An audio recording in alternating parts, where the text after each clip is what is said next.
তাই বেশ অনেকদিন ধরেই তো রোদ উঠছে, তবে আজকে এত রোদ আর এত গরম পড়ছে। মা বলে কি এই রোদের মধ্যে এরকম চৈত্র মাসের দিনে যদি জল কিছু না খাস, মানে শরবত জাতীয় কিছু না খাস, তাহলে কষা হয়ে যাবে। এমনিতেই তো আমরা রোগা পটকা, শরীরে জল নাই, তার মধ্যে নাই। আসলে আমরা তো অনেক ভিটামিন যুক্ত জিনিসপত্র খাইছি তরতাজা, ওরা কি সেটা পায়? ওরা তো সবকিছু সারের খায়, শাক পাতা সবজি, তারপর মাছ মাংস, এসবও কি ফ্রেশ? আগে তো বাড়ির মুরগি পালতো, সেটা কেটে রান্না করে দিত, সেটার পুষ্টিগুণই আলাদা। তো আর ওই সব কথা নাই বললাম। আগে তো আমাদের বাড়িতে বেল গাছ ছিল, বেল পড়তো এই দিনে, সে বেল তো আমার ঠাকুমা সবাইকে পাড়াপড়শিকে দিত। আর এখন আমাকে আমার পাড়াপড়শিরা বেল দেয়। আমার যে ছোট্ট বাড়ি, এখানে বেল গাছই কোথায় লাগাবো? আর বেল হবেই বা কিভাবে? কুচবিহার একটা বেল গাছ হয়েছিল, লাগানো হয়েছিল, তো ওটা না মরে গেছে। এবার গিয়ে আর দেখলাম না, বেল গাছটা নাই।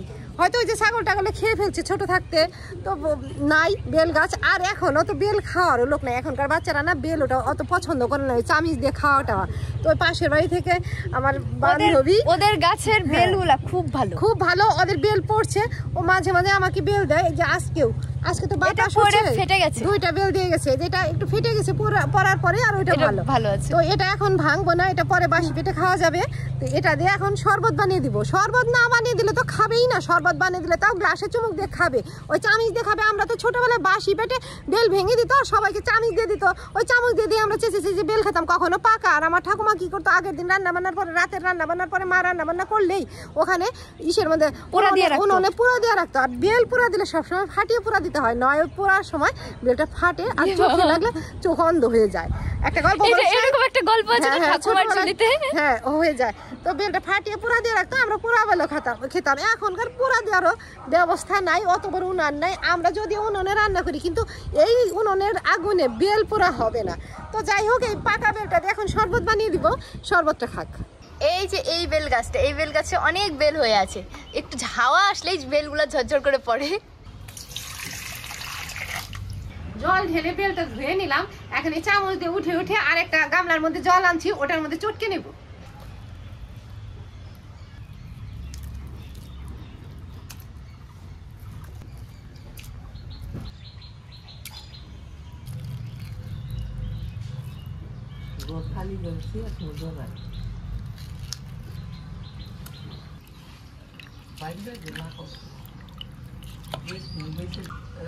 জলে গুলে ছাবাটা ফেলে দিলাম, বেল চটকে উপরে একটু চিনিও দিয়ে দিলাম। এই বেলের শরবত তো দুধ দিয়েও বানানো যায়, আজকে জল দিয়ে বানালাম, জল দিয়েও খাচ্ছি, কোনো একদিন আবার দুধ দিয়েও বানাবো।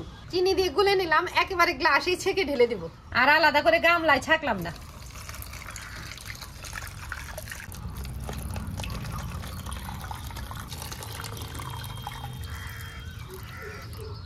আজকে আমরা 3 জনে বেলের শরবত খাবো, দিদু, মা আর আমি। প্রতিদিন তো খালি তোর জন্য বানাই, আজকে মা আসছে, মার জন্য বানালাম। মাও খাক, মেয়েও খাক। হ্যাঁ, খালি তো মেয়ের জন্য বানাই, মেয়েকে আদর করি। এনাও দিদু, আমি দিই মাকে, তুই এটা খা। মাই দিলাম। এই যে আমাদের 3 জনের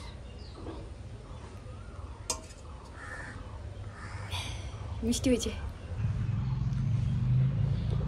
মিষ্টি হয়েছে, প্রাণটা জুড়িয়ে যায়। বেলের শরবত বানিয়ে তো দিলাম মা মেয়েকে, মানে আমার মাকে আর মেয়েকে।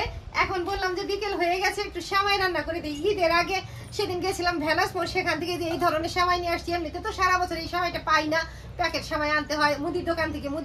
যে দোকান থেকে চাল ডাল কেনা হয়, ওখানে প্যাকেট সেমাই পাওয়া যায়। প্যাকেট সেমাইটা একটু মোটা, তবে শিলিগুড়িতে ভেলাসপুরে এই ঈদের আগে একদম সেমাইয়ের মেলা বসে, বিভিন্ন ধরনের সেমাই পাওয়া যায়। আমি আর ফুকিয়ে গেছিলাম, ওখান থেকে সেমাই নিয়ে আসছি। বললাম যে এটা আজকে রান্না করে দিই বিকেলে। উনুনে কড়াই বসিয়ে দিয়েছি, কড়াইটাও গরম হয়ে গেছে। অল্প ঘি দিয়ে সেমাইগুলো আগে একটু ভেজে নেব।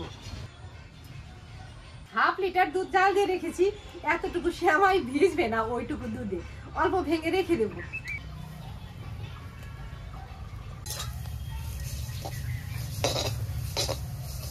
কাজু কিশমিশ গুলো কড়াইয়ের এক সাইডে দিয়ে ভেজে নিলাম সেমাইয়ের সাথে।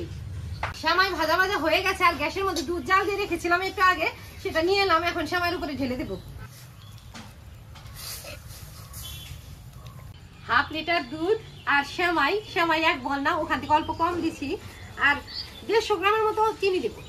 পায়েস সেমাই সুজি রান্না করলে মিষ্টি আমি একটু বেশি দিই। আর তাছাড়া মা আসছে, মা সবকিছুতে একটু মিষ্টি বেশি পছন্দ করে, বলে যে মিষ্টি জিনিস মিষ্টি তো খেতে হয়। তবে যে খুকি আবার অতটা মিষ্টি পছন্দ করে না। আজকে রান্না বাড়ি আর খুকির পছন্দ হবে না, আমার মায়ের পছন্দই হবে। দুধ আগে জাল দিয়ে রেখেছিলাম আর শ্যামাইয়ের সাথেও জাল করে নিলাম। জাল হয়ে গেছে, আর রান্না হয়ে গেছে, এখন ঢেলে দেবো। শ্যামাই রান্না করে ঢেলে দিলাম, মাকে খেতে বলছি। মা বলছে যে এখন খাবো না, পায়েস, শ্যামাই, সুজি, মিষ্টি জিনিস সবকিছু ঠান্ডা হলে খেতে ভালো লাগে, তোমার মেয়েকে দাও, আমি পরে খাবো। ঠান্ডা হয়েছে, নে এবার খেয়ে নে একটু।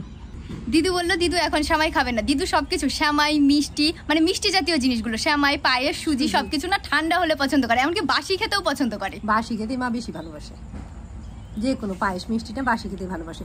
না বাবা, ঠান্ডা হয়েছে, তুমি খাই নাও।